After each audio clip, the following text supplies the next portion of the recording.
This is part one of a two-part podcast. I'm Edward Norton. No, not that one, the other one, and I love pies. No, not that kind, the other kind. Hermes is an old-school forum packed full of friendly people who occasionally give out a slice of pie. You'll never forget your first slice of pie. It made me feel so good, I had to buy a whole pie so I could share the love. Oh, and there's apples too. Sign up at permies.com to join in the world of homesteading and permaculture, and you too might get a slice of pie. All right, looks like we're going. So today I'm going to focus on, and I've got one other guest showing up any second now, but there were some technical difficulties. But I'm going to go ahead and get started. I want to talk about my recent trip to Portland. I went to a whole bunch of potlucks, like, I don't know, 4 or 5 potlucks. And the stuff I saw there was some very profound connections that I made, some very profound things that I learned that I think change everything. Well, it's kind of like a thing that we've always known, but anyway, it's an angle that I've never talked about in this podcast, which with more than 700 podcasts, it seems like there can't be too much that I've never talked about. But I want the upside to be gardening gardeners. And the thing that I observed, as I was getting to latter potlucks, I was telling people about it. I was calling it the poisoned pear. And because I saw a lot of pear trees while on these adventures. And it's like, look at this pear tree. And but the thing that I saw, the thing that's important, the thing that I'm trying to convey today is at no point did any person ever express that it was sad, but I just kind of felt like I was harvesting subtext that they did not say. So that's another thing too, is like, maybe I'm wrong. Maybe I misread everything. But it was, the simplest version of it goes like this. I saw people who were proudly showing me their pear tree that had a lot of pears on the ground going yucky. And the person talking about the pear tree seemed to be, to me, kind of a little bummed out, a little sad, a little depressed. And it was because things in their life have been set in such a way that they cannot preserve all of the harvest, or they're going to not, or whatever. But it's even richer than that. And so I kind of feel like so many of the people that I visit with do not currently have a garden, or they're just getting started, but they dream of someday having a pear tree. And then on this trip to Portland, I saw a lot of pear trees, and every single pear tree came with a story. And mostly the story was about the pears on the ground that were getting yucky. And then that's what this podcast is in a way about, but really what I want to talk about is gardening gardeners, which would be the solution. The thing that I see as the solution, the thing that, I don't know, I guess most people would see as crazy, but to me it seems so simple and clear and obvious, and that would be gardening gardeners. So I'm gonna do my very best to not reveal details, but I saw so many amazing things and good things. Maybe I'll have to circle back another day, make it another whole podcast. But it goes like this. So, for example, this one woman in particular was telling me about the pear tree.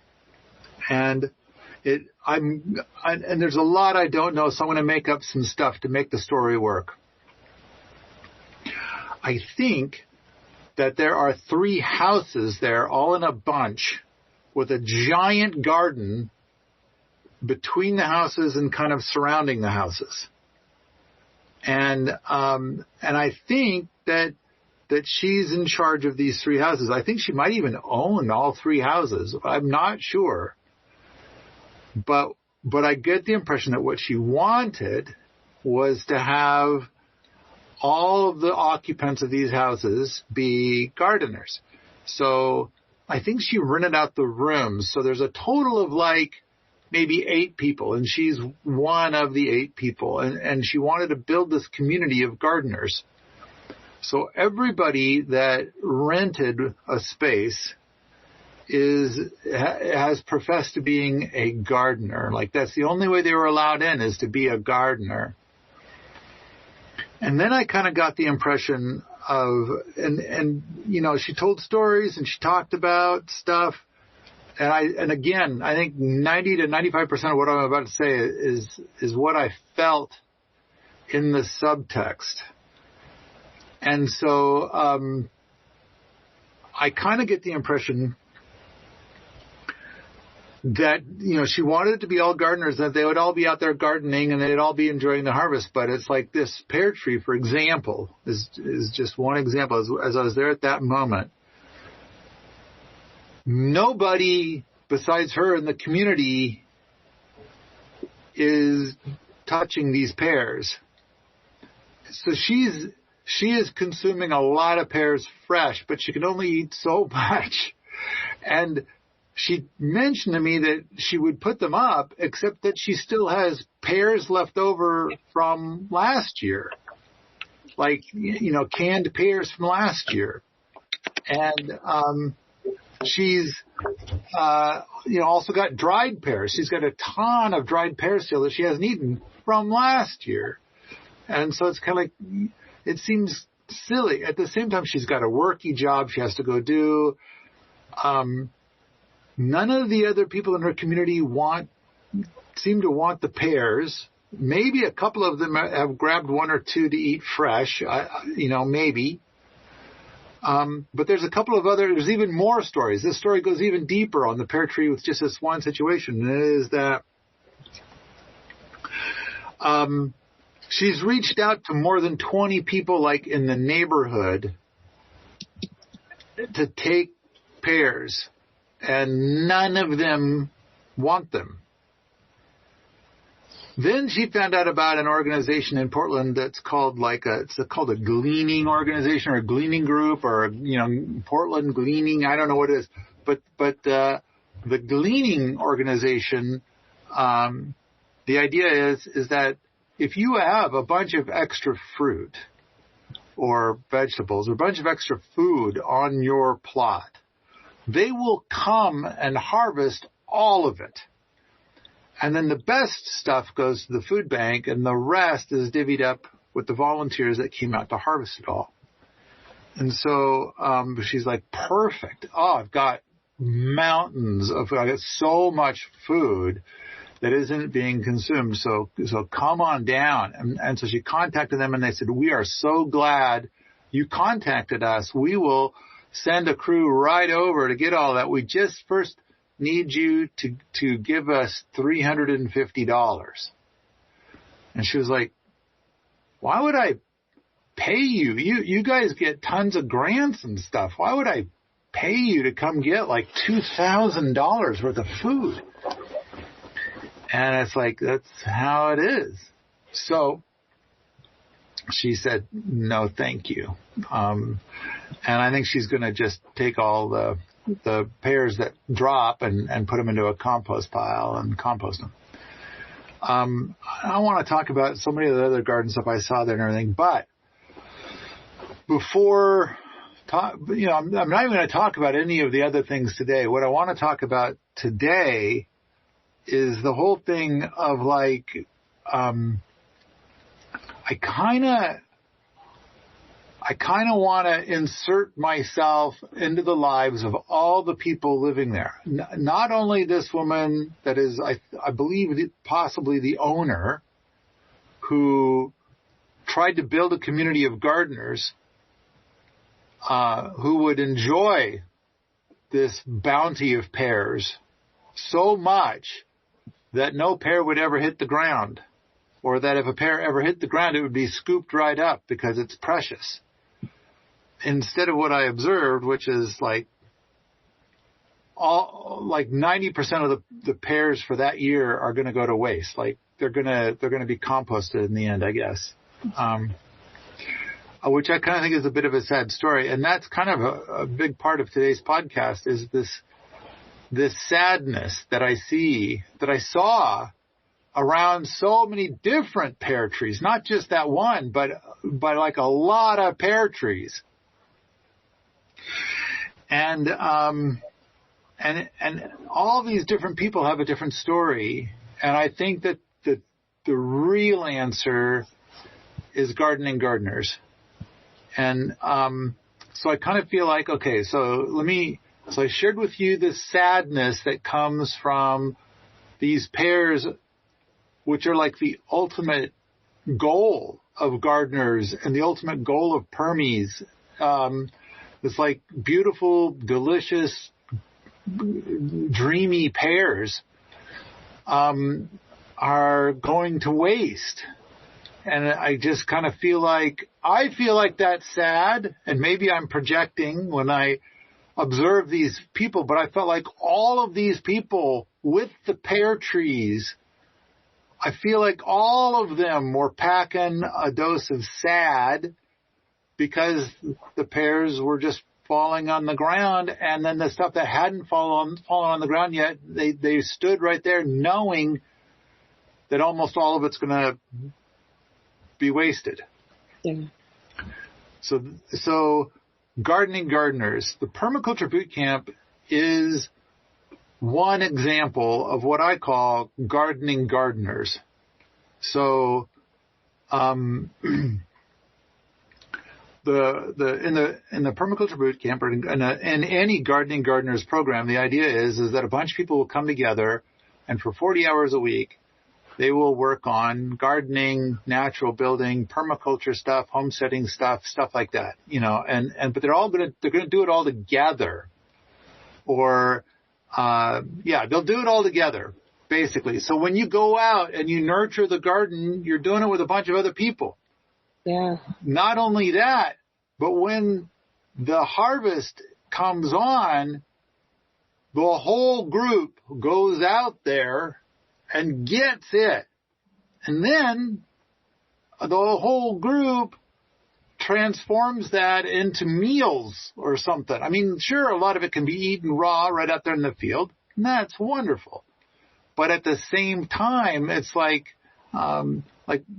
potatoes and carrots and onions. Like, I have never eaten an onion in the field, even though Walla Walla sweets can be tempting to do that, and I've seen people eat them in the field.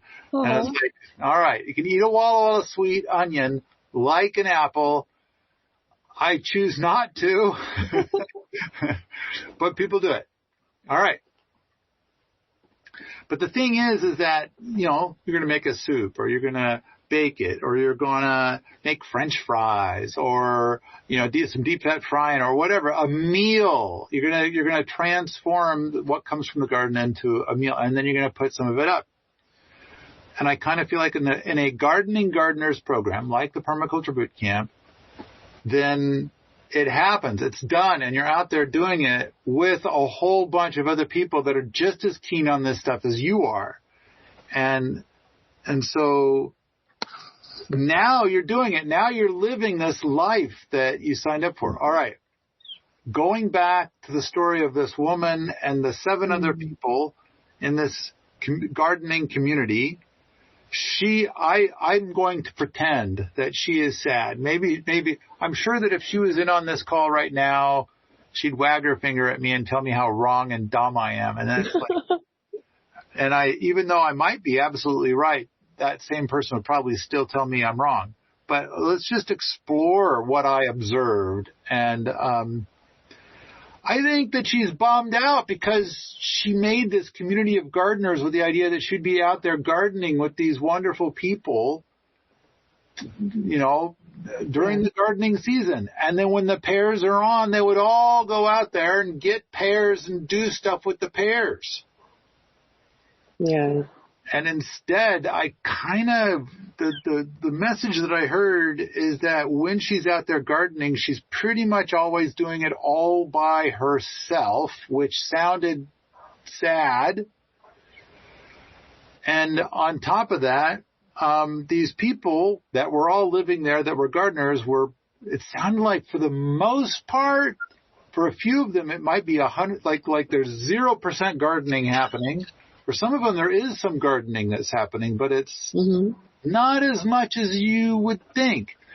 And I also want to go back to like when I was in Seattle, I made a community. Everybody that was in the house had taken a PDC at some point.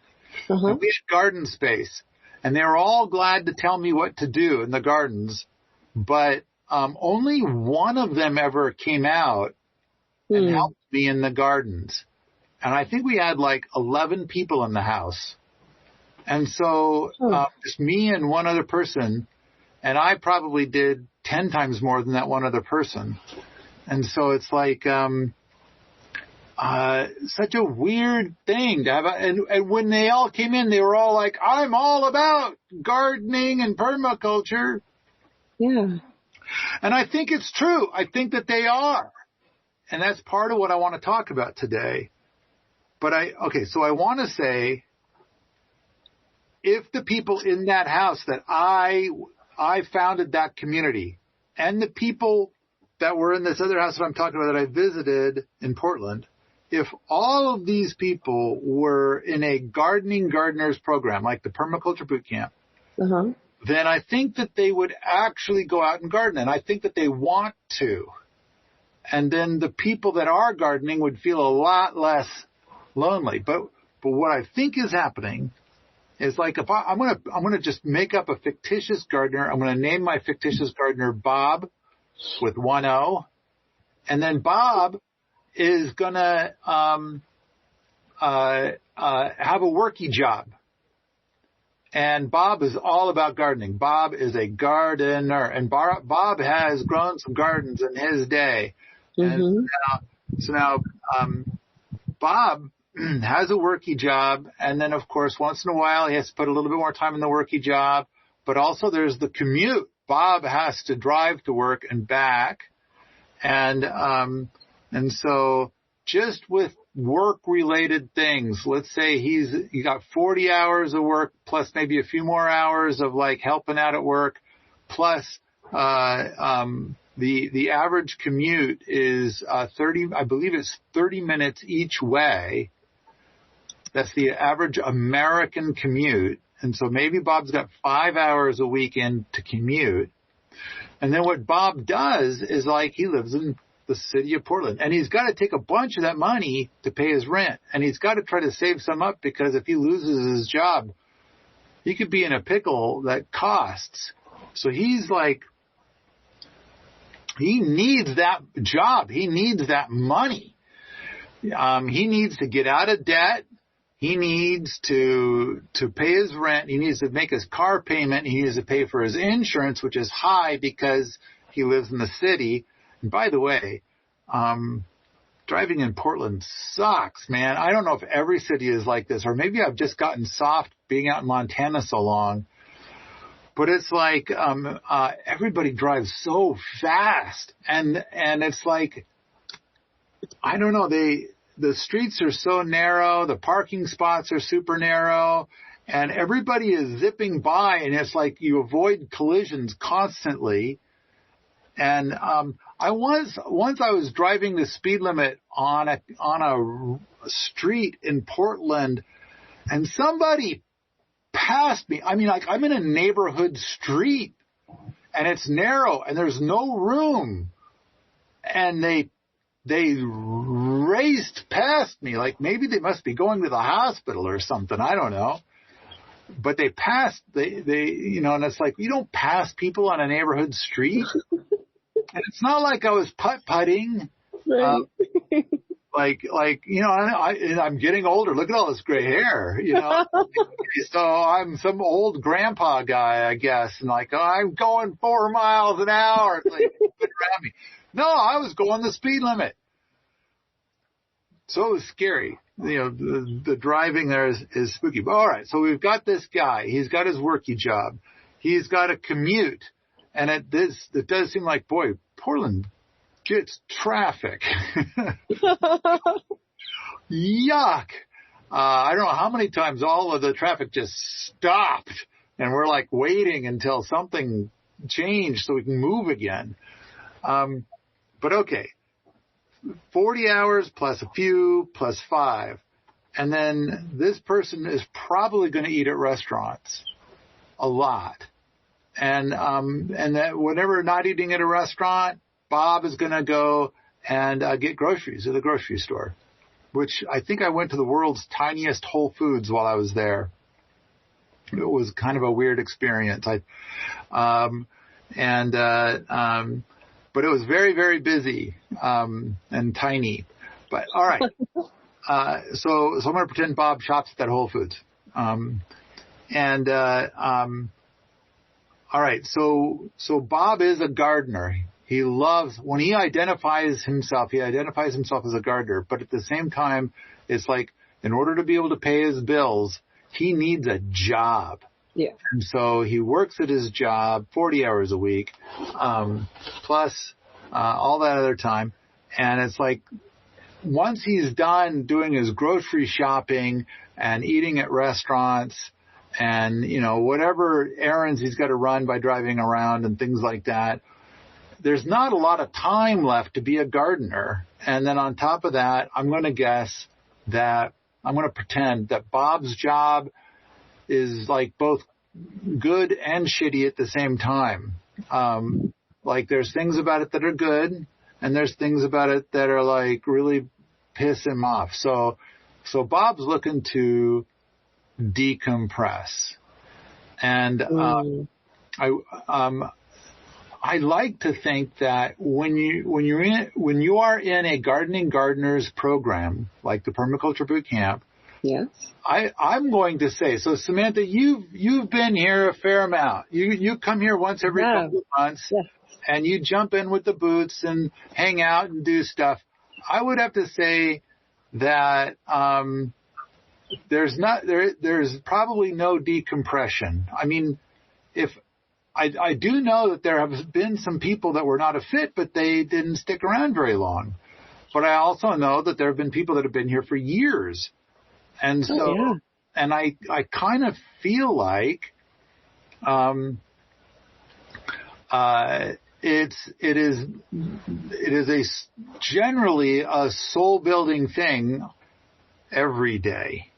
I think the folks who are here feel really lucky to get to have this life. I asked one of the guys one day, how are you doing today? And he's like, oh, every day is a Saturday. Like that's and for most homesteaders, cool. that's really true, because most homesteaders, they have a worky job and a long commute. Yeah. And all of their homesteading is done on the evenings and weekends. Mm-hmm. So, all right. So I'm going to say Bob on the evenings and weekends, Bob's primary thing that he's thinking about is he needs to decompress and try to rinse away the day, because it wasn't all hearts, flowers, and rainbows. Yeah. And so while there are some nice things about his work, there's also some things that are a little too heavy. And but that's why it's called a job. And I think that what happens is that he has no time left at the end of the week for gardening, which is his thing, which is how he defines himself. So he does 0. And so this is, and maybe I'm wrong, but I just think this is Bob is a fictitious character, but I kind of feel like in the permaculture community that I created, I feel like that's what I saw from a lot of people. Yeah.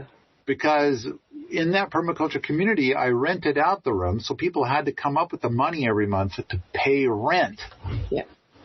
And so with Gardening Gardeners, with the Permaculture Bootcamp, people don't pay rent. Yeah. They get unlimited food, a large part of which is provided by the boots that are here before. Uh-huh. And then they don't have to pay rent for a bunk, which, in a large part was created by the boots of the before times. And so they've got a bunk and they've got food, and they're going to do stuff, gardening and natural building and permaculture and homesteading. They're going to do all these things to support themselves, to feed themselves, to house themselves, and to provide for future people. Yeah, and exactly. So, you made it free. You made them free to be able to build for the future.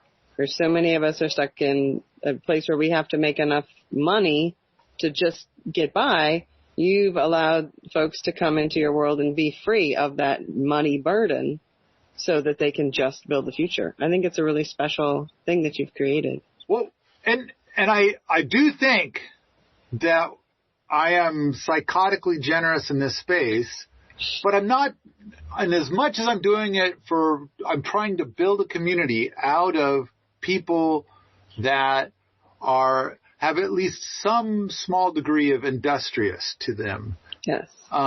As opposed to most communities seem to be built out of people that are like going to coast. They're not going to, and it's like that. And I've observed that a lot. But really what I'm trying to do is I'm trying to get to the point that this is a success, and I will call it Gardening Gardeners. Uh-huh. I will write that book, and then hopefully there will then be 100,000 different homesteads in the United States that will offer a Gardening Gardeners program. I think that's really neat. That's what I'm trying to incubate this. And I think that there's a lot of homesteaders that would love to incubate pretty much the exact same thing. Mm-hmm. But there's reasons why they don't, which is kind of like what I wrote about in the Skip book, like with Mike Ayler having more than 100 interns, and they all went down the road. Yeah. Well, what you've created here really allows people to take either path. If there is an industrious person who wants to come and be in the boot camp, they can live here and learn and, grow their own food. And if there's somebody who really just wants to coast, they have the opportunity to rent one of your beautiful cabins, which were built by the boot camp industrious people. So you really created both paths right here in this place, and it's all because you created the boot camp. And I kind of think that this could be, once it is a success, it could be rubber stamped onto 100,000 other homesteads. I think it could be. That'd be so cool. And because I think that what I want is what a lot of homesteaders want. And the reason why they don't do it is because they do not want the drama. Exactly. Which is what Mike Ayler suffered from. And so he was like, I thought that these people would be great and I would will them my land, but instead it was just a giant drama festival. And it's like, okay, so how do you make it? And then the other thing is that so often a lot of the people who show up are like, yeah, I'm going to help. All right. I'm going to do your intern thing, but, I'm not really a morning person. So, can we just wait a few hours? Like, I just need to kind of get my day started first. So what I have observed from a lot of these programs is people don't wake up or get started with their day until 11, and then they don't start working on projects until 2. And then they're pretty much done for the day at 4. And they call that an 8-hour day. And it's like, whereas at the same time, I see true homesteaders, they have a worky job, and they do all their homesteading on the evenings and weekends, and they're putting in a solid 40 hours a week on their homestead in addition to having a full-time job. And so it's kind of like, all right, how do we help everybody And that's where I'm going. And so, like, if I go back to the Portland community to this fictitious person named Bob, I kind of feel like what I want for Bob is I want to bring Bob. See that gal right there? Her name is Tuesday. Uh-huh. So we've got this spot up on the hill with a big sign. It's called Tuesday Terrace. That's because that's where Tuesday put her tent. But Tuesday is a person who came here and fell in love, and then she was a boot, but she fell in love with somebody who was here for just a few weeks. And as far as I know, they're still together. That's great. So, but all right. Sorry, I just saw Tuesday there, and I thought I would mention that. So, okay.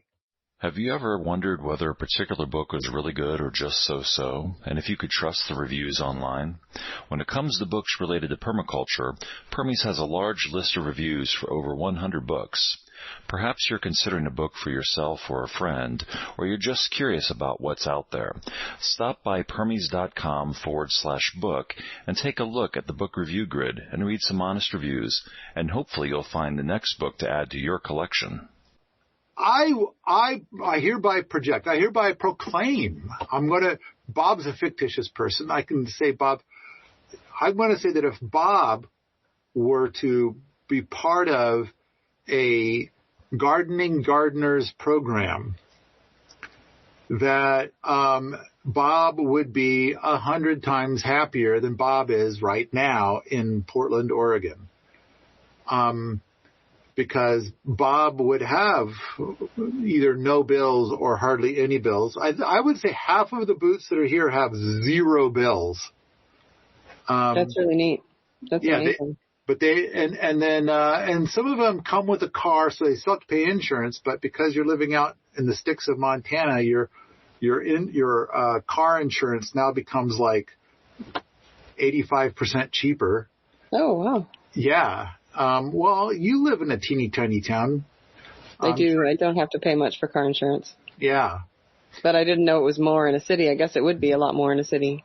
Oh yeah, yeah. Because I'm kind of amazed all the time at how anytime you're on the road, it's not, because I've met human beings, and so whenever I'm driving, I'm always thinking like, how is it that you don't like all of our vehicles like should be shaped more like bumper cars. Yeah. Because I've met human beings, and yet I am always amazed. And I know, like someone was driving me somewhere the other day, and they were getting so angry at the other drivers, which I'm thinking like, boy, when I was in my 20s, I would get angry at other drivers, but now I'm just kind of like, no, go ahead. I kind of developed a form of apathy, and but it's like I just, having met people, I just kind of feel like I'm amazed that it's not constant bumper cars going wherever you're going. I'm actually kind of impressed by humanity being able to drive in a way that it's not bumper cars all the time. But in Portland, it kind of feels like I had 20 times more close calls per hour of driving. Ooh. Yeah, and everything seemed perpetually scary and dangerous. So yeah, I can imagine that insurance in Portland is high. Mm-hmm. I think Bob will be 20 times happier in a gardeners program, because then he'll be gardening. And then not only that, but when he goes out to garden, he's gardening with a whole bunch of other people that are also keen on gardening. And then, and I've shared stories in this podcast before about people who have a giant garden and everything in the garden rots. The food, like 95% of the food is never consumed. Yeah. And it has to do with and I think that the story I shared before is a guy I met who grew a giant organic garden, but his wife and kids protested the garden. Oh. And they took on a vow or something that the three of them would never eat anything from the garden, and they demanded to eat from, this is what the guy told me, it's terrible. Domino's delivery, McDonald's, Scottish cuisine. Yeah, right. And Taco Bell, so Mexican cuisine. Well, so I kind of, and so then he said basically he thought his family would be into it. Yeah. And instead it backfired. And, okay, there's a person here who's saying, I live in an apartment with a north-facing balcony that gets no direct sun, so I miss gardening. And so for this person, I want this person to be aware of a Gardening Gardeners program, and then someday leave this apartment and go to a Gardening Gardeners program. And because I miss gardening, but I think that if you were to be gardening with other gardeners and harvesting with other gardeners and eating with other gardeners, I think that that is going to be something to miss even more, or something to enjoy even more, to savor even more. I think it's going to be so much more soul building. But it seems like a lot of people who live in the city, and I'm going to include Bob in this pile. So I'm going to say Bob is barely getting by, living hand to mouth. Bob's not really getting ahead financially, but Bob is paying bills and paying bills and paying bills and paying bills, and is perpetually exhausted and is perpetually trying to erase the day. And all of Bob's focus and all of Bob's life is all about the job and trying to mitigate the after effects of the job, and then trying to basically exist and be okay and be like, going to restaurants all the time, and buying food at a grocery store, even though there's pears on the pear tree at home right now that Bob is not harvesting. Okay. I think it has a lot to do with what someone values. Because if you deeply value the level of health and nutrition that you get when you get the fruit off of the tree, or you pull the carrot out of the soil, it's a different food than what you can buy at the Safeway or get from a restaurant. So I think if you value that social camaraderie of getting together with other people in the restaurant, then that's going to have more value. But for me, I don't want to eat at a restaurant. I mean, I'll go out to restaurants with my friends because they're eating there, but I don't eat that kind of food. I mean, I eat out of my own garden for almost 6 to 8 months now. I've had basically nothing except what I've grown or my friends have grown. And to me, that's food. It's the food that you buy at the store isn't even food anymore. Because I've been, I'm kind of spoiled now. I get to eat real food. So I think if it was really valuable, somebody creating a level of health for themselves, then it wouldn't even be a question. So I think it kind of comes down to what's important to you. And if somebody's choosing the grocery store and the restaurant, it may be that there's other values that they're getting from those choices. Maybe. Or maybe they just have no one to garden with. I think that's as you were talking, it made me think of 20 other tangents to go on. But I think that's kind of the key. And part of it is the whole thing of one of the things that I've thought of recently in the last few years is that, because I kind of feel like when we talk about the math of permaculture and gardening, and when we talk about the joy of the Gardening Gardeners program and stuff like that, and the soul buildingness of it, there is one place that a city has it way better than those of us that live out in the sticks. And that is the social thing. Mm-hmm. Because like when people go on dates and stuff in the city, they're going to be super picky about who's going to be their long-term match. Yeah.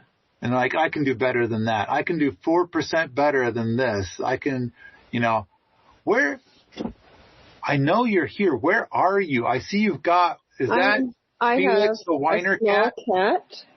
And I'm sitting out in the Wheaton Labs gardens on the magnificent picnic table. Okay. In the beautiful Montana sunshine. So so we've got a lot of cats.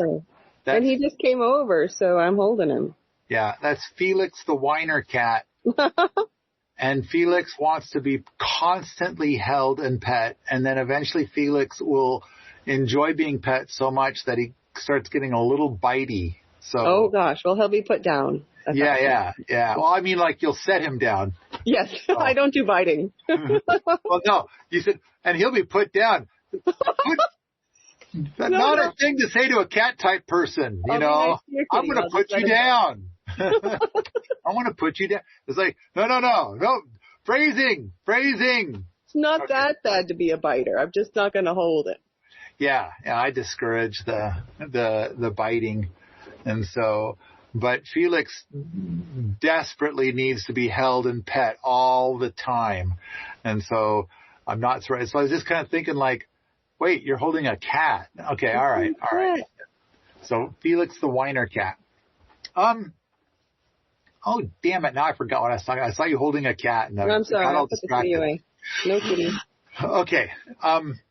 In the city, people have a lot more dating options. And it's like, we just can't compete with that way out in the sticks. And I do think places to go. It's like in a small town, there might be the one place to go out. But if you're in town, it's like, what do you want? Do you want to go to the pizza? Do you want to go to the rock and roll show? I mean, just going to the park is an event in the city because you get to sit around and watch a bunch of people. So like in your town, there's the one place to go. Yeah. And if you go there, like you go there with a fella, then everybody in town knows.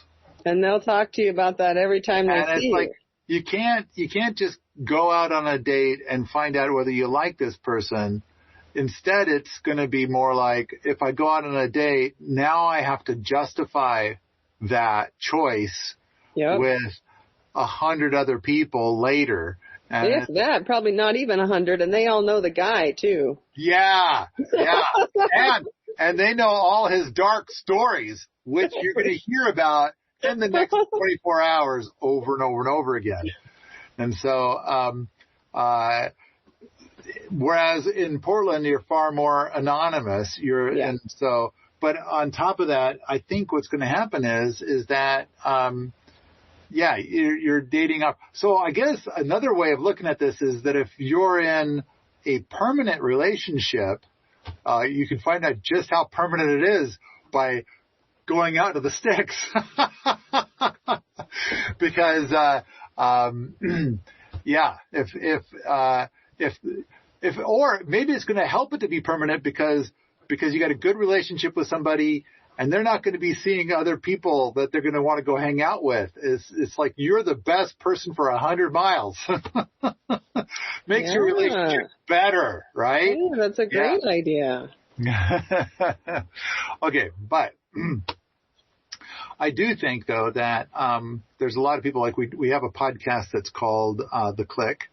And I think that a lot of people, it's like they only want to be spending time with other permaculture people, which is why when people come here for events or the boot camp or whatever, there seems to be so many marriages that come from people meeting here. And so I do think that that's another way of looking at it. Because I think that if you're in Portland, do you meet a lot of permaculture people that are, and then the other thing is that I think that the only people that are coming to the boot camp are at least willing to be industrious to a certain degree. which is a kind of another thing that I think is good to point out is that so many homesteads and communities seem to be chock-a-block full of people that, their 40-hour work week can be completed in about 5 hours, and by can be, I mean, not really can be is not the right word, not the right phrase, more like that's all you're going to get this week. And it's like, there's a lot of that. I've been to so many places where it's really clear that, people are not doing anything. And I don't know. I feel like I've been going to so many potlucks lately, and the conversation has come up a lot. And it's like, so when I was in Sandpoint, there was a couple there from a community up in Canada, and we got to talking about community a lot. And there was another potluck where that's all they wanted to talk about the whole time I was there was about community stuff. And I pointed out that how in Dominhur, they've got like 900 people, or at least the last I heard 900. It's probably more than that now. But and they're all artists. And it's like, how is that even possible? Basically, everybody's day is scheduled for, I believe, like 14 or 15 hours a day. Wow. And so when you've got that much schedule, it's hard to get up to, I guess, unkind things, or at least, you've got 14 to 15 hours of authentic productivity. Whereas in some of these other communities, you don't have a time schedule. And you joined that community with the idea that I can do all of the things, all the gardening and homesteading and permaculture. And instead you find out that when left to your own devices, you kind of don't do much of anything. You kind of, in fact, drift into maybe video games and getting stoned. I think, and I kind of, and I'm going to make up something here as I'm fond to do. I wonder what percentage of the American population currently spends all of their days, like for the last 6 months at least, just playing video games and getting stoned. Like that's who they are. And so I think it's substantial. And I think 4 or 5 different potlucks I heard from parents of adult kids who are living with them, where it seems like that's what their kids do, and they're trying to think of a way to, go in a different direction, and they got nothing. And but that's, as much as I think that's a different story for a different day, I do also think that some of those people have ended up in the boot camp.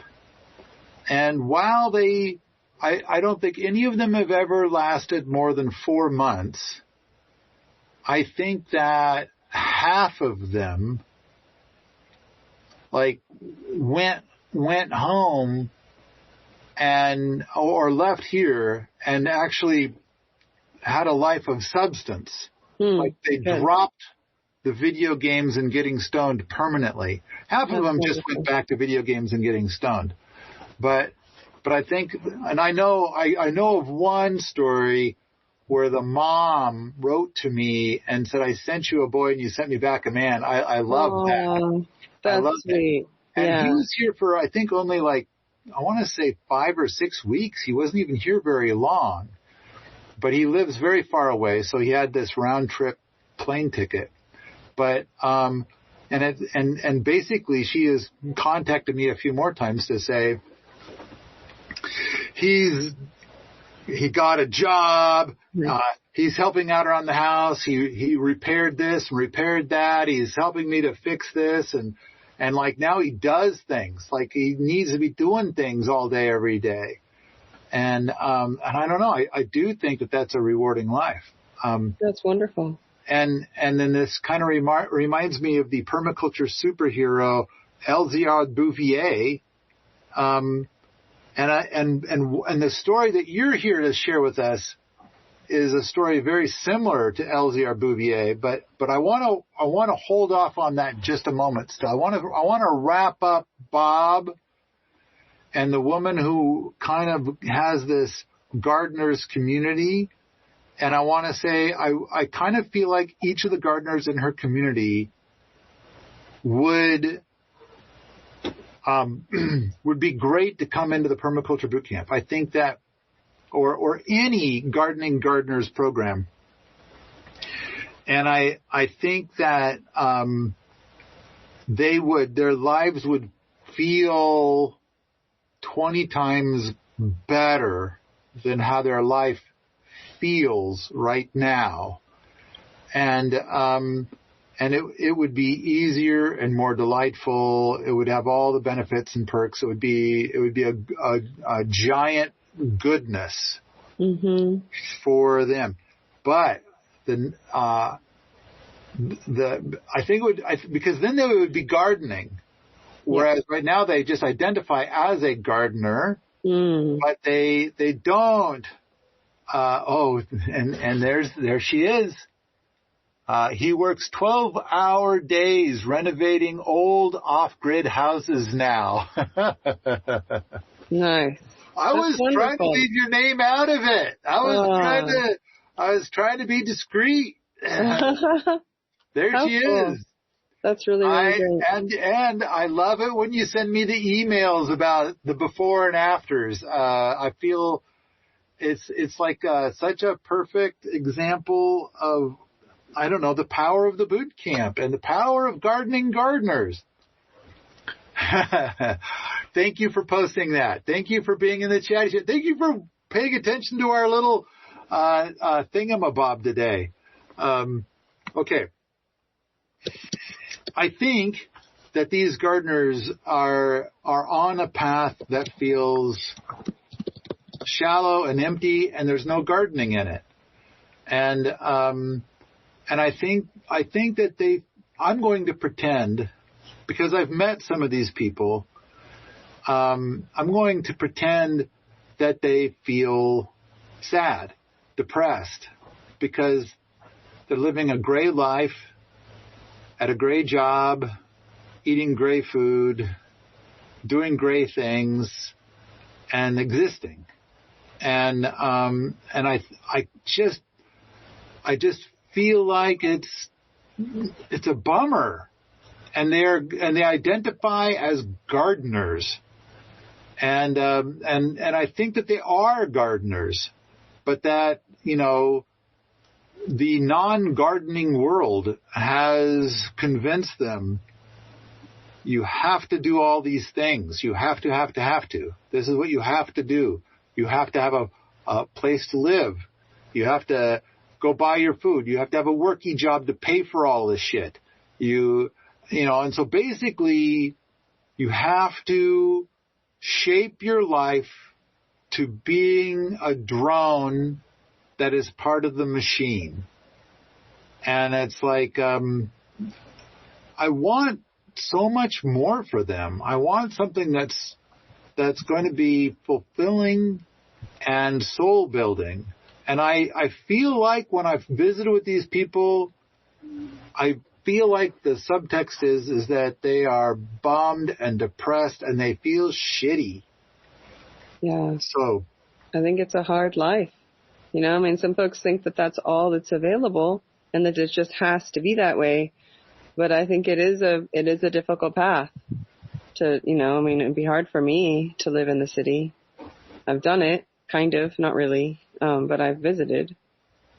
But I kind of feel like, okay, so they go to work.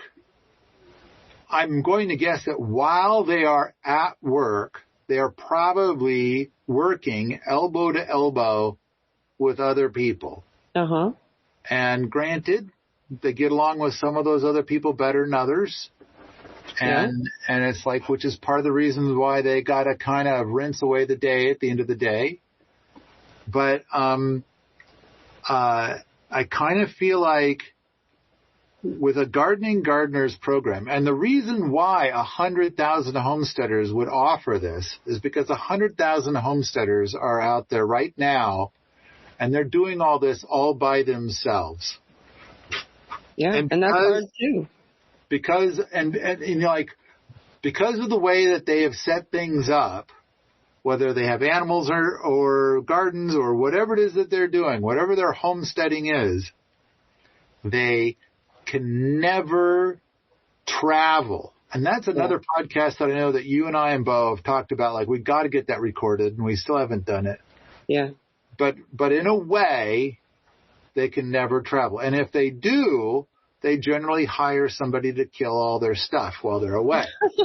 Well, it's interesting that both of those problems really kind of have the same solution, which is just to find a way to build community where you are, and, you bring people out of the city and let them live the idyllic life, and it makes it so that you're more free to travel and know that your stuff will be looked after by somebody who cares about it.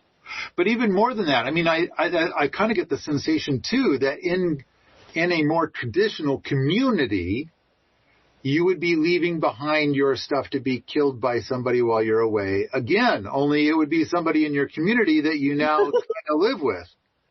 And it's like, why did you let everything die? And it's like, oh, well, see this, and it's like, this is why I kind of feel like the Gardening Gardeners community is really very different from the other community designs. But I kind of feel like with the Gardening Gardeners, so I'm trying to say there's 100,000 homesteaders out there right now that I think that if we can have one strong success with Gardening Gardeners, that they would want it too.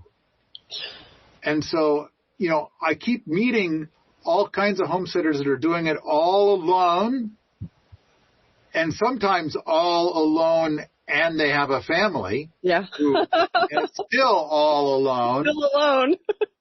Just not by myself. And only now, because you're doing it, you're a servant to all these other people, in all kinds of ways. But that's another story for another day. And sometimes people live in community and they're still all alone. Yeah. In this respect. And it's kind of like, I kind of feel like with the Gardening Gardeners program, and I've been to, and that was another thing too, is I've seen so many farms and gardens where it was just a giant shithole. And it's like, there's garbage that has been sitting out, like, oh, we might use this garbage someday, and it's like, so I saw some of that. But I kind of feel like, at least with the Permaculture Bootcamp, a Gardening Gardeners program, the first Gardening Gardeners program, I think we run a pretty tight ship. I think we are very tidy and very picked up. Mm-hmm. And but part of that is that a group of people goes out for 40 hours a week to keep everything sharp. Yeah. To follow the example, if you will, of Elziad Bouvier, the permaculture superhero. Oh, look, there's a picture of our superhero. There he is. That's beautiful. Oh. So if you haven't caught on, it's the man who planted trees. He went out in France and transformed what looked like a dead landscape, that he could see old wells and old evidence of people used to live there. And he believed that if he planted hundreds and thousands of oaks and willows and poplars, I think a lot of oaks mostly, what I remember him planting, and he brought the valleys back. He brought the rivers back, and the people came back. He built the laughing brooks and then the laughing children. I don't know.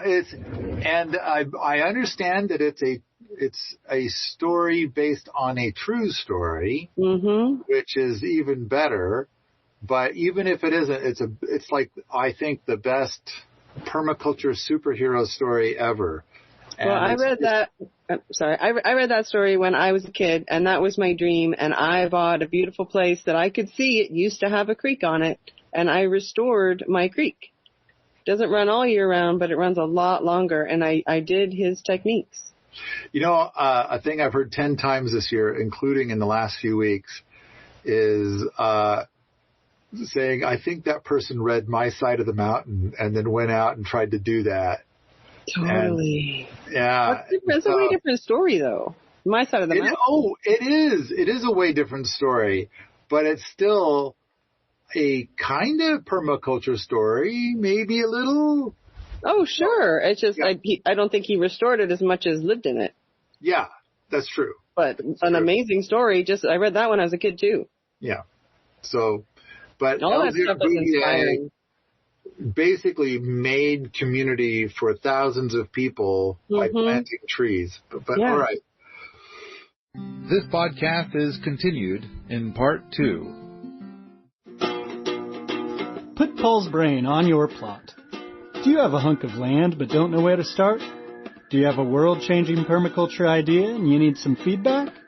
Do you feel like the guy in overalls may inexplicably hold the keys to all your wildest permaculture and homesteading dreams? Well, you're probably wrong.